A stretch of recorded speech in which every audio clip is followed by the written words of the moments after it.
Kia ora koutou katoa, he mihi nui ki a koutou. Kia ora kōrua, ngā manuhiri, kōrua mō tō kōrua manaakitanga, tō kōrua aroha ki a mātou. Nau mai haere mai ki te whare wānanga o Waitaha ki Whakatū. Nō reira, tēnā kōrua, tēnā kōrua, tēnā koutou katoa.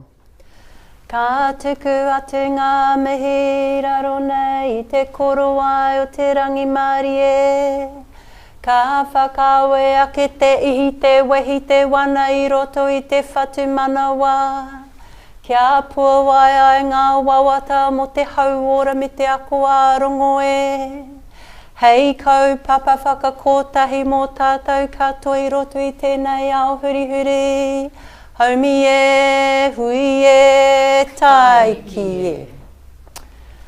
Tēnei te mihi ki a koutou katoa I tēnei wā, kua whakatau mai I a maua, ko Aunty Mary, nā maua te honore, ki te tai mai ki Wainganui a koutou I tēnei wā, me te kōrero e pāna ki ngā kaupapa whakahirahira e pāna ki te ao Māori nō reira. Tēnei te mihi, tēnā koe whai asu, mō tō mihi mai ki a maua, tēnā koutou e ngā tauira mō te pōwhiri mai ki a mātou. Nō reira, tēnā tātou katoa.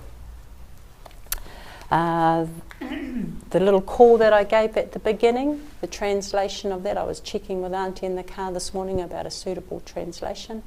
And I guess it would be that greetings are extended forth beneath a cloak of peace. Emotions are inspired within the core of the heart, bringing to fruition desires and aspirations for total health and well-being, and holistic and intuitive teaching and learning as a foundation, a unifying foundation for all of us in this ever-changing world. And that we be bonded and gathered and joined together. Kia ora, ko Corbett tōku ingoa, tōku ingoa whānau, ko Tania Hou. My name is Tania Corbett, and I have the privilege to bring with me today our wonderful koia, Aunty Mary Kingi, who is the Pautoko Manawa, the pillar post of the Taumataka Hoki bilingual class at Parkland School. As part of our getting to know each other this morning, we're going to do a little mihi around the room, and I'm going to put to you an idea that you might want to share. But before we do that, also just to let you know at the end of that we'll sing a wee waiata together. But just before we do that, we're going to begin that session with a karakia. So the karakia that is well known throughout Aotearoa is Whakataka Te Hau. And if you're not familiar with it, it's a good one to become really familiar with.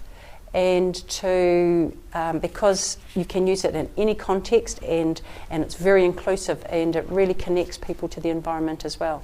So hau is the wind. Whakataka te hau ki te uru means let the winds that come from the west fall away. Whakataka te hau ki te tonga, let the winds that come from the south, which can be quite cold if you know the South Island or further south, let those winds fall away also. Kia mākina kina ki uta, kia mātaratara ki tai. Mākina kina and mātaratara both describe degrees of coldness. May the cold that is bracingly invigorating be on the shore close to where we are, and let the cold that is bitter and causing discomfort, let that be further away out at sea, out in the tides. Hiaki ana te ātākura, as the sun, the new day, as the sun is being fished up out of the ocean, it brings with it a change in colour in the sky, and we see that gorgeous regal red coming crimson across the horizon. And when we see that, we feel that hope, that inspiration for a new day, a new fresh beginning. And then finishing with Tihei Mauri Ora, which is an exclamation for the celebration of being alive. Just prior to that, he tio, he huka, he hauhu. In the morning, it's very holistic. You're hearing sounds, you're sensing changes in temperature. The tio is that chill factor that you can sense and you can see. The huka is the snow, the frost, the dew. And the Hauhu is the gentle breeze that caresses your cheek to help you feel refreshed. So that's the karakia we will say together. So I'll lead us. Whakataka te hau ki te uru. Whakataka te hau ki te tonga. Kia mā kina kina ki uta. Kia mā taratara ki tai. E hia ki ana te ātākura. He tio, he huka, he hauhu, ti hei mauri ora. Tēnā tātou katoa, he uri tēnei no te tai rāwhiti o te ka maui, nā reira ka mihi ahau, ki te maunga rangatira o Hikurangi, te awa whakahirahira o Waiapu, me tōku hapu, tōku iwi, ko tōku hapu, ko te whānau uruahi, ko taku hapu, ko Corbett tōku ingoa whānau, ko Tānia ahau. I am born and bred in the South Island, but my Māori ancestry is from the North Island, from the east coast of the North Island, so I've acknowledged my ancestral mountain and river from that area, and people and sub-tribe. Kia koutou e ngā kaiako e nono mai nei. Hari kwana hau, te haere mai ki konei ki te tautoko i a whae su. Ki a whae a Tānia hoki, a tai noa, huri noa. Hari kwana hau te haere mai tēnei ata. I tēnei ata. I'm happy to be here. I learn when I go to Sue's. When she has things like this, it's lovely. I enjoy it. I'm learning. I haven't stopped learning yet. Haere mai mātou i tēnei ata, me taku harikoa. Me taku harikoa. E mihi ata nau kia te kaiako, ki te kia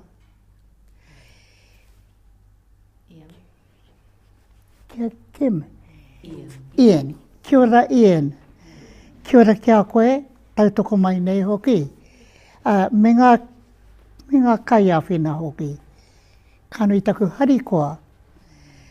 I tēnei wā, hoina tāku e whakarongo ana. E whakarongo e harikoa ana ke konei au. No reira, haere tonu a tātou mahi. Hoina tāku e noho e whakarongo ana. I'm listening and enjoying it. No reira, kāti mō tēnei wā, tēnā koutou hoki. Auntie didn't share necessarily about her own childhood education experience, but Auntie grew up in the forest and she went to school by horse, and that included jumping over the springs in order to get to school, and in fact she named her horse Ice Spring because it would spring over the creeks and things on her way to school, and sometimes they would get kiwi from those creeks, kiwi are freshwater crayfish, to take to school for their lunch, and sometimes they got thrown on the roof of the classroom to heat in the sun, to be eaten for lunch.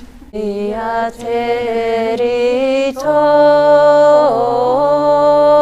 utia te rito te hara keke, kei hia te ko mako e ko,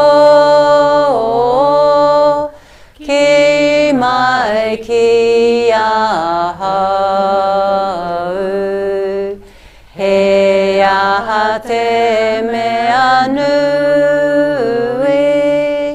he aha te mea nui o te ao, maku e ki atu,